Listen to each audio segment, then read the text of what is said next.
Que alegria estarmos começando mais um programa Luz para os Meus Passos. Seja muito bem-vindo aqui pela TV Canção Nova e também pelo meu canal do YouTube, Frei Gilson Barra Som do Monte, pelo canal do YouTube de Dom José Francisco Falcão. Aqui você vai mergulhar na Palavra de Deus. E este programa, ele se dedica de forma muito especial ao Antigo Testamento. Os nossos programas passados foram tão lindos. Aliás, fizemos uma introdução linda. Sem essa introdução, você não consegue entender a Sagrada Escritura.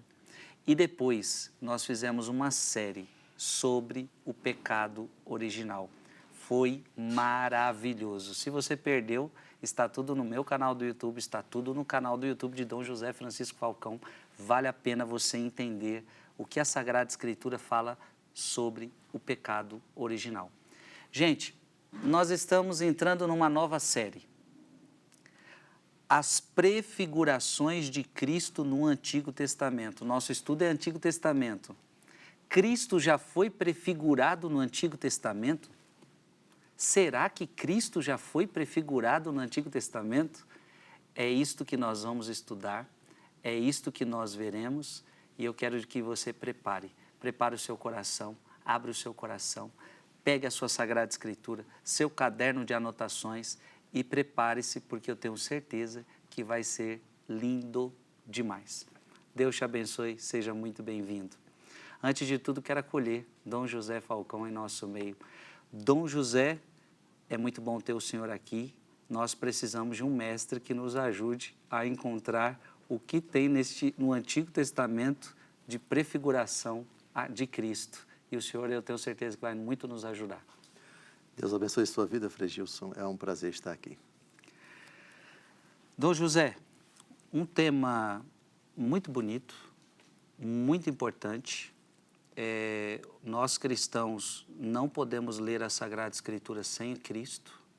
Então, o Senhor já nos ensinou isso nas introduções, que o cristão, ele lê a Bíblia com óculos de Cristo, inclusive o Antigo Testamento. Só que para nós é difícil ler o Antigo Testamento e ver Cristo muitas vezes no Antigo Testamento. Onde que está Cristo aqui? Algumas são muito evidentes, mas outras nem tantas. Então nós queríamos pedir para que o Senhor pudesse nos ajudar a descobrir as imagens, as prefigurações no Antigo Testamento. Eu já começo perguntando para o Senhor se o Catecismo da Igreja Católica, ele trata desse assunto, se ele pode nos ajudar em alguma coisa nesse sentido. Trata sim, é um dos assuntos mais destacados do Catecismo da Igreja Católica. A palavra pode parecer estranha aos ouvidos de muitas pessoas, tipologia, tipo. O que é isso? Primeiro, eu vou usar uma linguagem bem tupiniquim, bem nossa, para depois a gente entrar em cheio no catecismo, que dedica 3 parágrafos para esse assunto. A sugestão foi sua de nós tratarmos da forma como Jesus e os apóstolos lidaram com o Antigo Testamento. Jesus folheou o Antigo Testamento? Muito. Os apóstolos também? Sim. Jesus citou textos do Antigo Testamento, figuras do Antigo Testamento, acontecimentos do Antigo Testamento, e os apóstolos também fizeram? Sim. E em todas essas citações, nós vamos encontrar figuras remotas de realidades que vão se cumprir na pessoa de Jesus, nos discursos de Jesus, nas obras de Jesus, na igreja de Jesus, na pregação dos apóstolos na vida da igreja. E essas realidades, pré significa antes, figura é imagem. Vou dar um pequeno exemplo que é citado pelo apóstolo Pedro numa de suas cartas. Ele faz uma leitura do dilúvio. Certo. E enxerga no dilúvio uma pré-figuração do batismo. Lógico que o batismo é administrado pela igreja. Ele, então, aqui utiliza exatamente isso, uma tipologia. O que é a tipologia? A gente vai ver a definição no parágrafo 130 do Catecismo daqui a pouco. Mas a palavra tipo, em grego, que significa literalmente impressão, marca, ou selo, isto é, uma realidade que você impregna, que você, de certa forma, deixa numa outra coisa, e ela fica marcada, ela fica selada. Esse é o sentido primeiro da palavra tipo. Mas também pode significar modelo. Uhum. É um significado mais lato, mais amplo, uma tradução mais livre. Na teologia, na Bíblia e na teologia, é algo ou alguém que é figura de uma outra coisa ou de outra pessoa. Então, o que é que nós temos? Aconteceu tal coisa no Antigo Testamento. Isso daqui foi lembrado pela igreja como uma prefiguração, como uma preparação, como uma lembrança distante de uma realidade que agora se concretizou. Por exemplo, na 1 Coríntios capítulo 10, lembra do episódio do povo hebreu peregrinando no deserto e o povo começou a murmurar contra Deus? Sim. E o Senhor Deus determinou a Moisés que tocasse na pedra. O episódio de Massa e de Meriba. Lembra disso? Sim. Capítulo 10, 1 Coríntios. No versículo 4, São Paulo diz que a rocha era Cristo. É Cristo. Pronto. Então, aqui nós temos também um exemplo clássico de tipologia, de prefiguração. A figura, a imagem, lá atrás, que é a pedra, não é? Ninguém pode pôr outro fundamento além daquele que já foi posto, Cristo Jesus. 1 Coríntios, capítulo 3. Pois bem, então, na leitura do apóstolo Paulo, aquela pedra que foi tocada por Moisés, de onde saiu a água, é prefiguração de Cristo. 1 Coríntios 10, 4, a rocha espiritual era Cristo. Vamos pegar o maná. O maná foi usado por nosso Senhor Jesus Cristo em várias ocasiões, mas sobretudo no capítulo 6 do Evangelho segundo João, a promessa da instituição da Eucaristia, o famoso discurso na sinagoga de Cafarnaum. Lembra? Sim. Jesus fala literalmente do maná, no que os vossos pais comeram o maná no deserto e morreram. Não é? Eu sou o pão vindo do céu. Quem come deste pão viverá eternamente, etc. Pronto. No capítulo 6, nós temos outro exemplo de tipo, de modelo, de imagem distante que evoca um outro alimento que um dia vai ser dado, que virá do céu, para que aquele que dele comer jamais tenha fome e tenha a vida eterna, etc. Pronto. Para não citar todos, e me parece que são mais de 400 alusões nos 4 evangelhos e nos demais livros do Novo Testamento, alusões explícitas e implícitas de fatos, de pessoas, de figuras, de personagens do Antigo Testamento que evocam, na ótica de Jesus, na ótica dos apóstolos, realidades futuras. Em síntese, tipo é modelo. Modelo remoto de um momento da história da salvação que está como que a recordar, como que a indicar. Um dia virá um outro Moisés. Um dia acontecerá um novo êxodo. Um dia acontecerá um novo dilúvio. Um dia acontecerá uma nova purificação da humanidade. Um dia virá um outro profeta. Um dia virá... Ficou claro? Para uma pessoa que não tenha muita fé, ela pode atribuir isso a... mas é muita forçação de barra. Vocês estão falando que uma pedra lá de Moisés, agora a pedra é Cristo. Isso é forçar demais a barra. Outros podem dizer, mas isso é uma mera coincidência. Sim. Respondo à primeira crítica. Não é forçar a barra porque essa foi a leitura feita por Jesus. E Jesus não força a barra. Não, o senhor está evocando o argumento da autoridade de Jesus. Claro. E vou evocar a autoridade de quem? Do diabo? Jesus é Jesus. A leitura que Jesus fez do Antigo Testamento, ela para nós é modelo? Ela para nós é paradigmática? Pois bem, peguemos um exemplo bem clássico. Jesus pega Isaías capítulo 61, correto? Sinagoga de Cafarnaum, Lucas capítulo 4. O Espírito do Senhor repousa Está sobre mim, Ele me ungiu, me enviou para anunciar a boa nova aos pobres, etc, etc. Pegou o rolo, entregou ao servente, todos tinham os olhos voltados para ele, correto?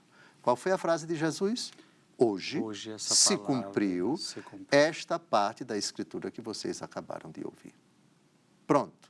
Então, Jesus pega uma profecia pronunciada mais de 500 anos antes do seu nascimento de Maria Virgem, hoje se cumpriu. Então, aqui nós temos o paradigma obrigatório para nós de leitura do Antigo Testamento. As profecias daqui para trás, pronto. Daqui, Antigo Testamento, aqui é Novo Testamento. Daqui para trás, como ler o Antigo Testamento sem forçar a barra? Como ler o Antigo Testamento e dizer que isso daqui é tipo e isso procede ou não procede, isso daqui você está forçando a barra? Como Jesus leu? Como os apóstolos leram? E pode entrar também os padres da igreja, como eles interpretaram. Na fidelidade a Jesus e na fidelidade aos apóstolos. O que os padres da igreja vão fazer? Eles vão aprofundar as prefigurações vistas por Cristo. Sim. Eles vão aprofundar as prefigurações vistas pelos apóstolos. Quer outro exemplo? No capítulo, São João fazia isso muito bem, com o devido respeito aos outros. Mas peguemos o capítulo 12 do Apocalipse. São João teve a visão da mulher vestida de sol, coroada de estrelas, tendo a lua debaixo dos pés, estava grávida, etc. Vem a ideia do dragão. Sim. Do dragão, que também vai ser chamado nesse mesmo capítulo de primitiva serpente, Satanás, etc, etc. Bem, é aqui uma tipologia, porque você vai ter a ideia, daqui a pouco, mais para frente, a gente vai, quando eu tratar de Eva, a gente vai ver o significado da lua. Ela tem a lua debaixo dos pés. Onde está essa lua? A lua está em José. O sonho que José teve. Qual o significado da lua debaixo dos pés dessa mulher vestida de sol que está grávida? Então, São João faz essa correlação profunda de tipos do Antigo Testamento e insere naquilo que ele enxergou, nas visões que ele teve e que ele colocou por escrito. O Apocalipse está cheio de tipologia, mas os discursos de Jesus também. Por isso, a gente tem que começar por Jesus, depois pelos apóstolos, terminando em São João, que foi o último dos apóstolos a escrever um livro inspirado. Então, agora na segunda crítica que eu fiz, então não tem nada a ver com uma mera coincidência. Não. Aconteceu uma coincidência. Não.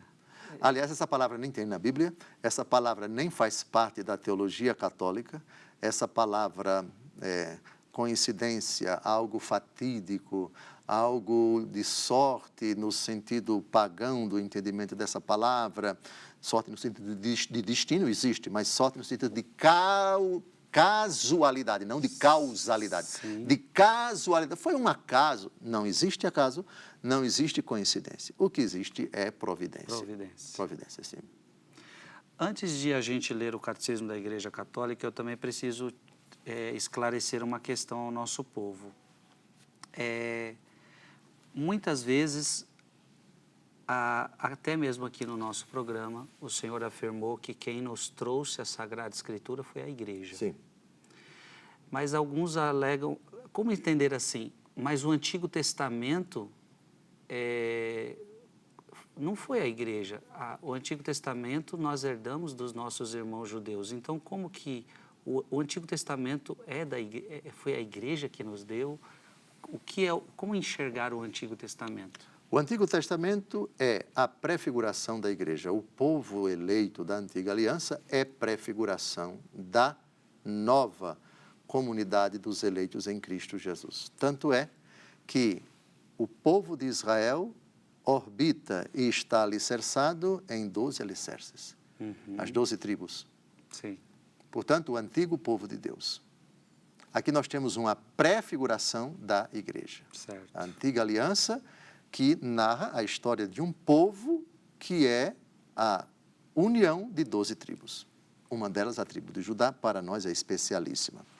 No Novo Testamento, aquilo que havia sido tipo da igreja dá lugar à realidade. O antigo Israel dá lugar ao novo Israel. O antigo templo dá lugar ao novo templo. Antigas profecias dão lugar ao atual profeta, ao grande profeta que é nosso Senhor Jesus Cristo e assim por diante. Bem, estritamente falando, a igreja brota do lado de Cristo. A igreja é a obra mais insigne que brotou do seu lado transpassado pela lança. Os padres da igreja vão enxergar no corpo de Cristo, de onde saíram sangue e água, o símbolo da igreja, significada, representada pelos sacramentos do batismo, água, e da Eucaristia, o sangue. Então, tudo que foi vivido e tudo que foi escrito até nosso Senhor Jesus Cristo, entenda-se, Antigo Testamento, não foi estritamente falando obra da igreja.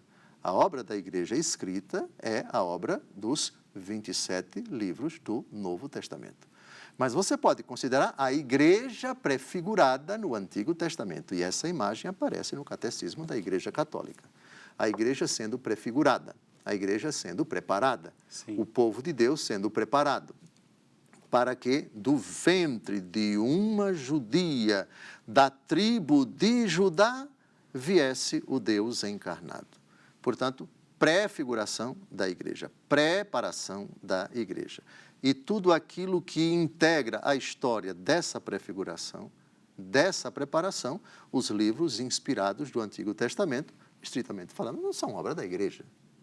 Mas, se você disser a igreja no sentido de prefigurada realidade, sim, a igreja ali está sendo prefigurada, mas não fundada, não erigida. Tu és Pedro, sobre esta pedra edificarei a minha igreja, enfim. Tem a linha de continuidade, mas também de descontinuidade. Eu não vim abolir a lei e os profetas. Tudo isso daqui faz parte da história que agora se concretiza, que agora atinge a plenitude, que agora se cumpre, que agora se realiza. O senhor citou um versículo importante. Então, com esse versículo de Mateus 5,17, quando a igreja foi construir o seu cânon, à luz do Espírito Santo, era impossível, então, não agregar o Antigo Testamento, porque ele fala que ele é a perfeição da lei, ou seja, precisava trazer tudo que estava prefigurado, tudo que estava prometido, e agora o Novo Testamento é o cumprimento. Ou seja, era impossível, então, pensar a nossa Sagrada Escritura, a Palavra de Deus, sem o Antigo Testamento. Disse bem, e o critério que consolida isso, que dá autoridade a isso, é a pessoa de Jesus. A frase foi essa: eu não vim abolir a lei e os profetas, vim levá-los à perfeição. Então, nosso Senhor Jesus Cristo sacralizou, nosso Senhor Jesus Cristo canonizou, se você quiser, nosso Senhor Jesus Cristo utilizou, se você quiser. Conseguimos hoje, com a exegese, provar que nosso Senhor Jesus Cristo, das várias versões do Antigo Testamento, a versão hebraica, a versão dos 70, Jesus citou vários textos do Antigo Testamento da versão dos 70. Sim. E não da versão hebraica, mas também ele citou textos originais em hebraico. Então, o que a igreja vai tomar do Antigo Testamento, daquilo que futuramente a igreja vai chamar de Antigo Testamento? Aquilo que Jesus utilizou, aquilo que Jesus citou, aquilo que Jesus evocou como autoridade. E ele utilizou palavras bem amplas, lei e profetas. Ele disse. Outra, a transfiguração.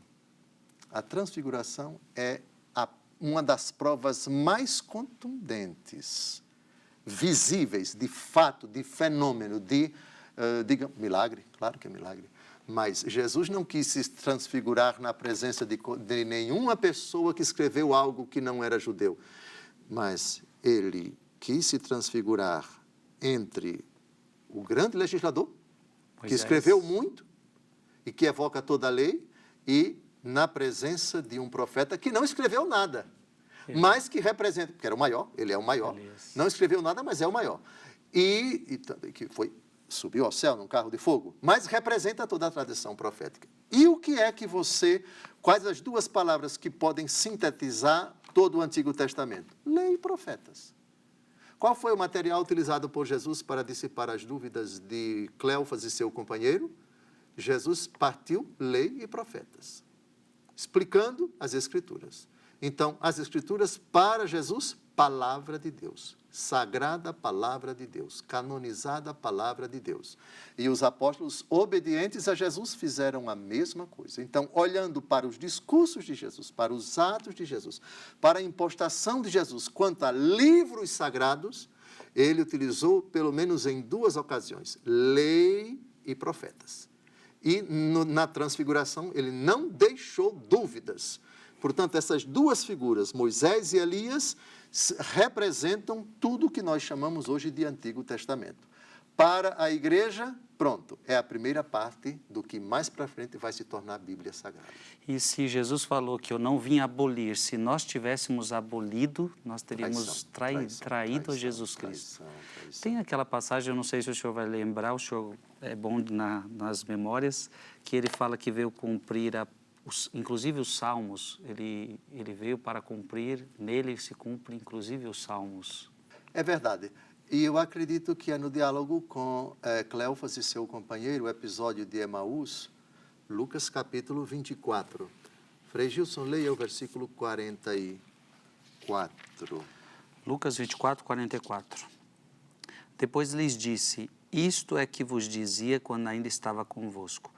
Era necessário que se cumprisse tudo o que de mim está escrito na lei de Moisés, nos profetas e nos salmos. Eu acho que confirma isso também, a partir do leia o versículo 27 desse mesmo capítulo, o que foi que Jesus fez, o teor do diálogo dele com Cleofas e seu companheiro.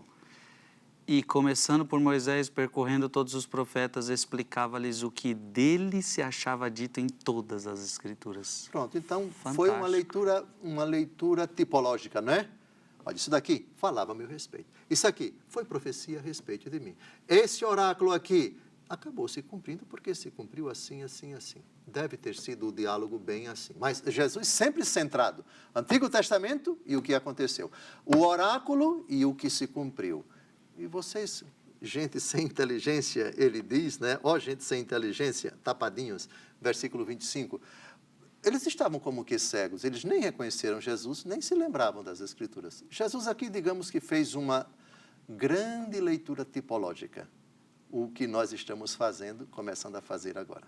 Então, eu diria que nesses 2 versículos que o senhor leu agora, está a prova de tudo que o senhor falou até agora. Sim. O próprio Jesus testificando que o Antigo Testamento é prefiguração. Perfeitamente. E depois dele, os apóstolos, porque os apóstolos Sim. fizeram isso também, né? Desde São Pedro, o primeiro discurso no dia de Pentecostes e toda a argumentação do apóstolo Paulo, que sem dúvida do Novo Testamento é quem mais cita textos do Antigo Testamento. Ele era um rabino, ele conhecia de cabo a rabo todo o Antigo Testamento. Então, são abundantes as citações do Antigo Testamento nas cartas dele, nas cartas dele. Sim. Então, José, o nosso bloco está quase acabando, mas eu creio que dá para começar, ao menos com uma citação do catecismo que o senhor prometeu. Como eu disse, são 3 parágrafos apenas, mas bastante substanciosos, esses parágrafos sobre a tipologia. Então, pré-figuração e tipologia são palavras afins, uma caminha com a outra. A etimologia de pré-figuração, pré-figura, isto é uma figura prévia de algo que vai mais para frente aparecer, se manifestar, se cumprir, se tornar bem claro. E tipologia, já sabemos o que é tipo, é o selo, é a marca, mas também é o modelo. Certo. Então, essa realidade lá atrás lembra remotamente algo ou alguém que mais para frente vai dizer, não, de fato, isso era o que nós estávamos esperando. E aquilo dali foi um anúncio, aquilo dali foi uma recordação, foi uma lembrança, uma ideia bem remota, uma sombra daquilo que vai acontecer. Em Colossenses 2,17 diz, o sábado é sombra. A tipologia são sombras, são ideias, são modelos, são imagens, são realidades, são acontecimentos, são pessoas que lembram ideias, acontecimentos, imagens, realidades que vão aparecer bem depois. Em síntese, Cristo, suas pregações, sua obra que é a Igreja, a ação do Espírito Santo. Temos sim 2 minutos, vamos ao parágrafo 128 do Catecismo da Igreja Católica. A Igreja já nos tempos apostólicos, e depois constantemente na sua tradição, pôs em evidência a unidade do plano divino nos dois testamentos, graças à tipologia. Esta descobre nas obras de Deus, na antiga aliança, prefigurações do que o mesmo Deus realizou na plenitude dos tempos, na pessoa do seu Filho encarnado. Eu achei muito bem redigido esse parágrafo, não é? Que é uma síntese da tentativa ignorante minha, nesses 25 minutos, de exemplificar numa linguagem tupiniquim essa tipologia que estamos começando a estudar. Falta um minuto. Termine seu parágrafo. Mas que ficou muito claro, Dom José. Olha, eu já estou aqui maravilhado pelo que nós vamos aprender.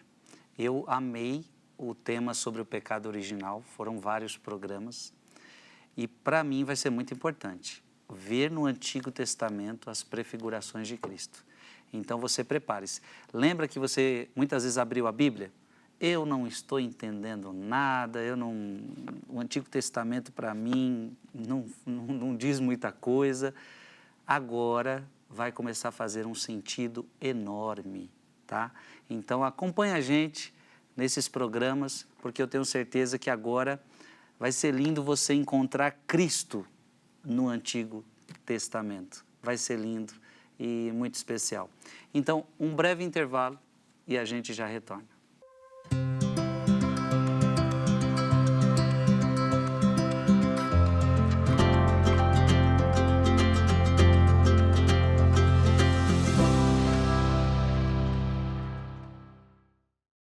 Estamos de volta ao programa Luz para os Meus Passos. É uma alegria imensa ter aqui você conosco. Estamos meditando a Palavra de Deus, estamos meditando o Antigo Testamento, estamos estudando as prefigurações de Cristo no Antigo Testamento. Acabamos de ler, no bloco anterior, o parágrafo 128 do Catecismo da Igreja Católica. A Igreja já nos tempos apostólicos e depois, constantemente na sua tradição, pôs em evidência a unidade do plano divino nos dois testamentos, graças à tipologia.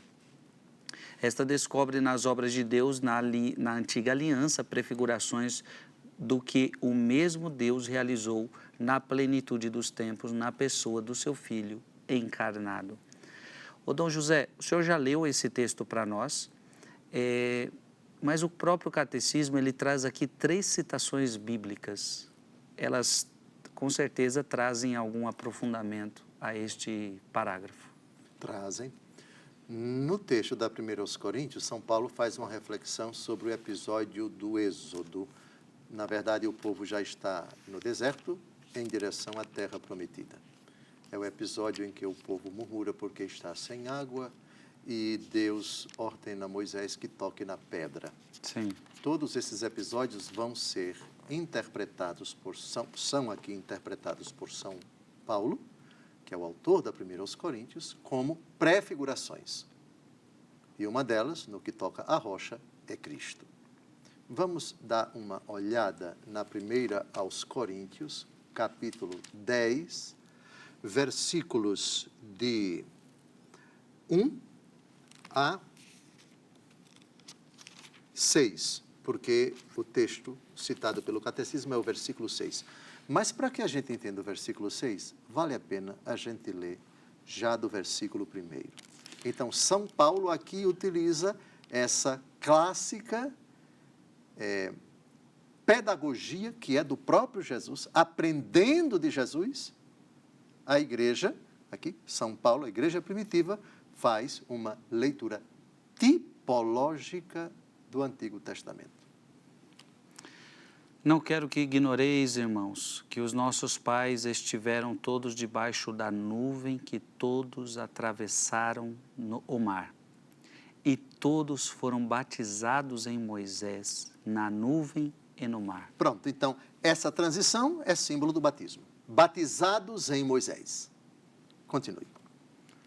Todos comeram do mesmo alimento espiritual. Aqui a gente já lembra a palavra de Deus, nem só de pão vive o homem, mas de toda a palavra que sai da boca de Deus. Tua palavra é a verdade, Jesus rezando em João 17:17, e também o pão que desceu do céu. Mas continue. Todos beberam da mesma bebida espiritual, pois todos bebiam da pedra espiritual que os seguia, e essa pedra era Cristo. Pronto. A pedra de lá de trás, tipologia de Cristo, prefiguração de Cristo, com tudo aquilo que Cristo traz. Batismo, São Paulo já falou, batizados em Moisés, e fala também do alimento espiritual, obviamente lembrando do maná e de todas as realidades que integraram a transição, a peregrinação de 40 anos no deserto. Ou seja, lá atrás já se falava remotamente de batismo, se falava de Jesus, se falava da Eucaristia. Entendeu a leitura? Sim. Avante até o versículo 6, que é o que interessa. Não obstante, a maioria deles desgostou a Deus, pois seus cadáveres cobriram o deserto. Essas coisas aconteceram para nos servir de exemplo, a fim de não cobiçarmos coisas más como eles as cobiçaram. Pronto. Então, é uma leitura bonita a partir do Novo Testamento. Estamos vivendo aqui o cumprimento das profecias. Agora, vamos olhar as profecias, vamos olhar a história lá atrás. Ah, bom, aquela pedra era Cristo. Ah, bom, aquela transição, o batismo. Ah, bem, aquele alimento, o maná, símbolo da Eucaristia. Entendeu? Agora, só para as pessoas entenderem com mais clareza, Dom Falcão, o que o senhor está querendo dizer não é que naquela época aconteceu o batismo como conhecemos hoje com Moisés, mas é como se é uma prefiguração, ou seja, assim como aquele povo passou pelo Mar Vermelho e foi livre do faraó, foi livre do Egito, e como o batismo nos livra do pecado, então é uma prefiguração nesse sentido, Sim, seria isso? Nesse sentido, exatamente, é assim. Maravilha. Bem, da 1 Coríntios capítulo 10, vamos para Hebreus capítulo 10. Hebreus capítulo 10, versículo 1. Aí você tem a antiga lei e você tem nova lei. A antiga lei é sombra da nova. Mas sombra em que sentido? Não que ela deixou de existir. Por causa da frase de Jesus, eu não vim abolir a lei e os profetas, eu vim levá-los à perfeição. Sombra. Hebreus 10, versículo 1. A lei, por ser apenas a sombra dos bens futuros, não sua expressão real, é de todo impotente para aperfeiçoar aqueles que assistem aos sacrifícios que se renovam indefinidamente cada ano. Toda a carta aos Hebreus é uma longa dissertação de confronto, por assim dizer, né? Um paralelo que o autor faz entre a antiga lei e a nova lei, entre o antigo sacrifício e o novo sacrifício, entre o antigo sacerdócio dos levitas e o novo sacerdócio em Jesus Cristo, que é a pessoa de Jesus. E aqui a lei aparece como sombra. Sombra de quê? Dos bens futuros. Também isso é tipologia. Isso é tipologia. E a tipologia é muito importante para a gente não absolutizar determinadas coisas que, na ótica do Novo Testamento, elas passam a ter um outro significado. Por falar em sombra, gravou aqui a palavra sombra? Sim. Muito bem. Vamos a Colossenses capítulo 2. Colossenses capítulo 2. Colossenses capítulo 2. Versículos de 16 a 17. Colossenses 2, de 16 a 17. A palavra sombra vai aparecer de novo. A gente respeita muito aquelas pessoas que santificam o dia de sábado, depois de Nosso Senhor. Mas nós, cristãos católicos, não entendemos assim. Por causa dessa palavrinha, sombra. Hebreus 10, versículo 1. E agora, Colossenses 2, de 16 a 17. Por favor. Ninguém, pois, vos critique por causa de comida ou bebida, ou espécies de festas e de luas novas ou de sábados. Tudo isso não é mais do que sombra do que devia vir. A realidade é Cristo. Pronto. Com o devido respeito, o maná é sombra. A realidade é Cristo na Eucaristia. Com o devido respeito, o sábado é sombra. A realidade é Cristo que ressuscitou no primeiro dia da semana. Com o devido respeito, qualquer realidade do Antigo Testamento, a Arca de Noé, o sacrifício de Abraão, o sacrifício levítico, etc. Sombra, sombra, sombra, sombra, sombra. A realidade é Cristo. Entendeu a dinâmica tipológica? A sombra não é a realidade. Colossenses 2,17. Tudo isso não é mais que sombra do que devia vir. A realidade é Cristo. Num exemplo bem prático para o povo bem simples aqui que está nos assistindo. Eu estou aqui com a minha sombra. Essa sombra não sou eu. A realidade está aqui. Certo. É isso? Sim. Isso aqui é apenas uma sombra. Essa é a imagem. Essa é a imagem. Sim. A tipologia é importante para a gente ver o histórico, o começo, as pré-figurações, as figuras bem remotas, bem antigas, não é? E nessa perspectiva, muitas personagens, muitos fatos, muitos episódios, eu diria, praticamente todos, vão evocar realidades que vão se cumprir no Novo Testamento. São os chamados paralelos. Os chamados paralelos. Vou dar um exemplo. Tem uma figura, a rainha Esté, cujo povo judeu ia ser massacrado, ela vai ao rei e intercede para que o seu povo seja poupado. A tradição da igreja vai buscar na rainha Esté a imagem antiga, uma pré-figuração, um tipo de Nossa Senhora. Tanto é que no dia 12 de outubro, Nossa Senhora da Conceição Aparecida, a primeira leitura é de Esté. É de Esté. Ó rainha Esté, o que você deseja, ainda que seja metade do meu reino, eu vou te dar, e assim por diante. Filho, eles não têm mais vinho. Lembra do próprio Evangelho, né? Maria Santíssima intercedendo junto a Nosso Senhor.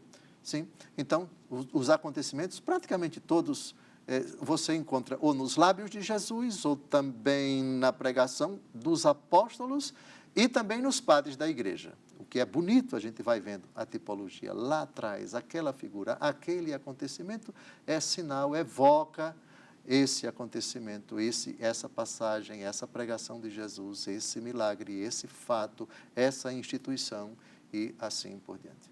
Muito bonito, muito bonito. De Hebreus 10, podemos passar para 1 Pedro 3, 21? Sim. É o terceiro grande exemplo dado pelo catecismo, me parece que é o dilúvio. O dilúvio, 1 Pedro capítulo 3, versículo 21. Quer ler, por favor? Essa água prefigurava o batismo de agora, que vos salva também a vós, não pela purificação das impurezas do corpo, mas pela que consiste em pedir a Deus uma consciência boa pela ressurreição de Jesus Cristo.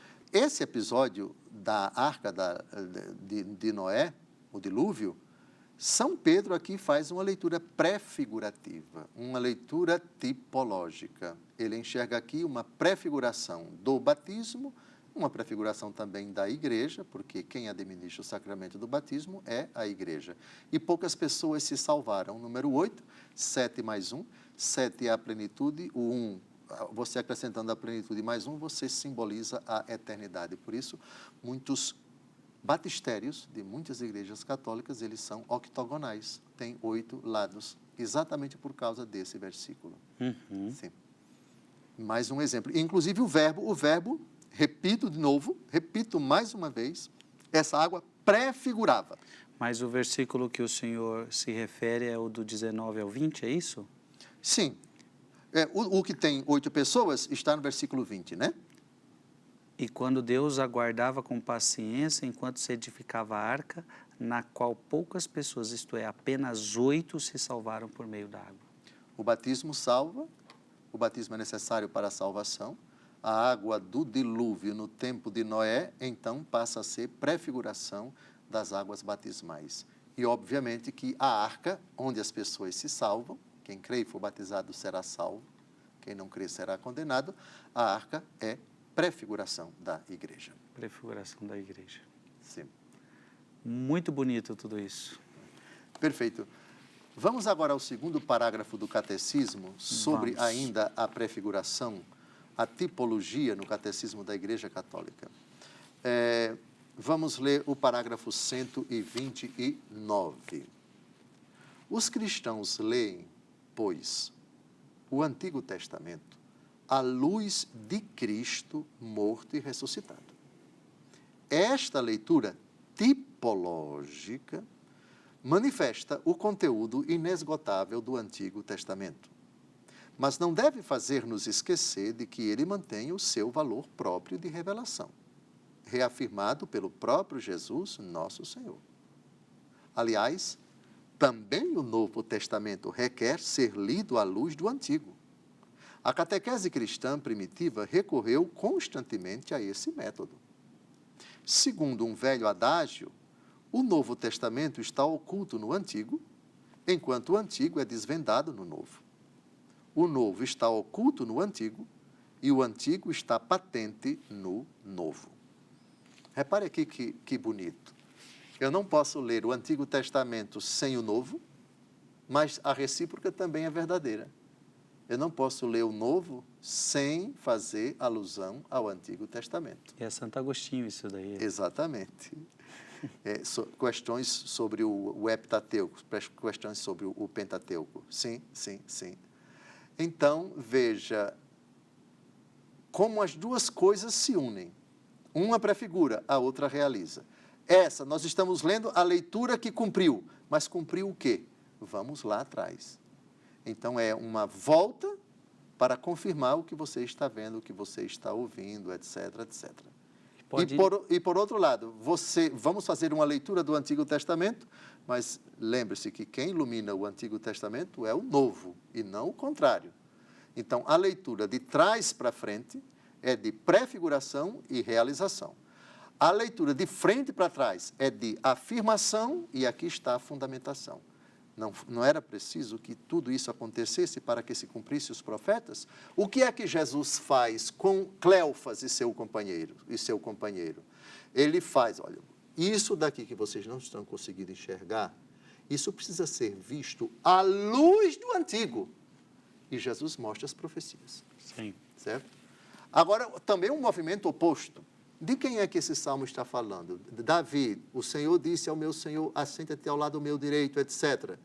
Ora, como é que pode Davi dizer que é o seu Senhor se é filho dele?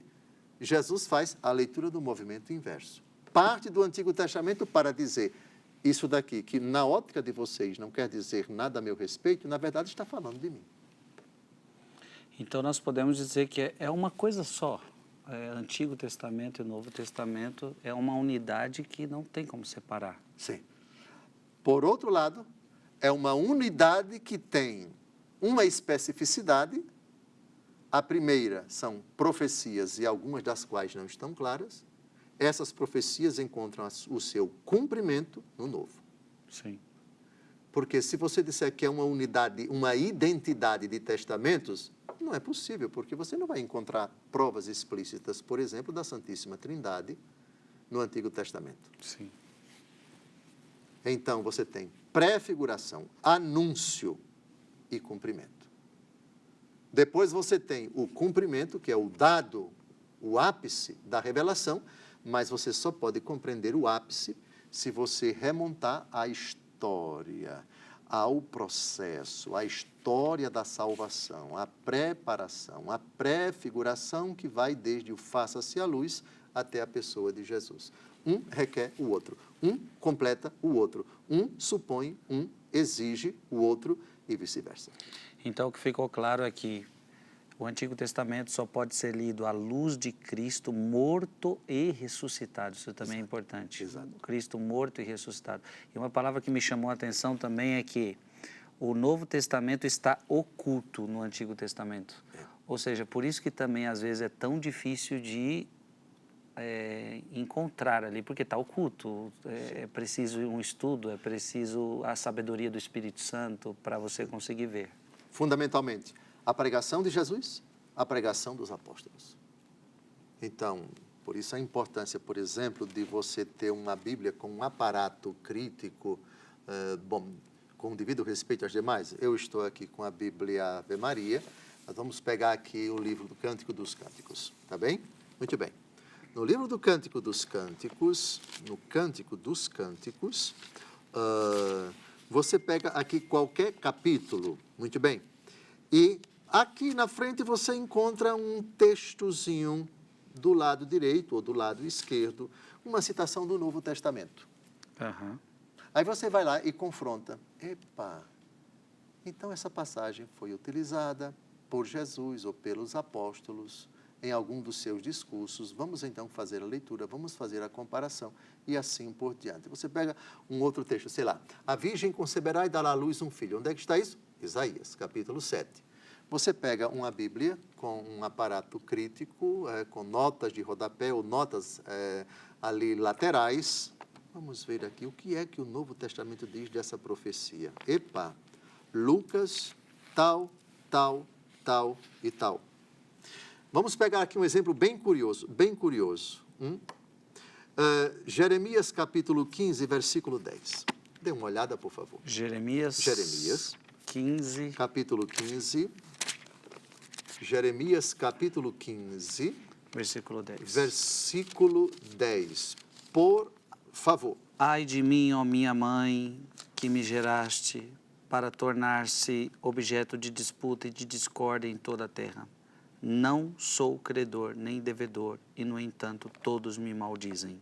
Bem, ok. Agora vamos a Lucas capítulo 2, versículo 34.